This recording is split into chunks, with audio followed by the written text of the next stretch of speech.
Hi, Kelly from Johnny's Vintage Motorcycle, here today with a new old stock Benelli fuel tank and side cover, which we'll be showing.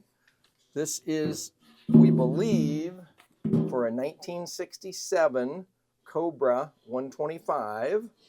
It does not appear to have ever been mounted on a bike, as far as we can tell. This was purchased from an estate, so our knowledge of it is limited. There's very slight surface rust inside, but looks like nothing major to deal with. As far as we can tell, never been mounted. There's still paint inside the threads for the petcock, so that's a good tip-off. We also have the left side cover for the same. So you can see the Cobra emblem.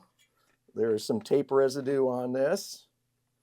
I did not do anything to try to remove that. I didn't want to damage the paint in the process. There are some small nicks on this tank. Overall, it's really nice.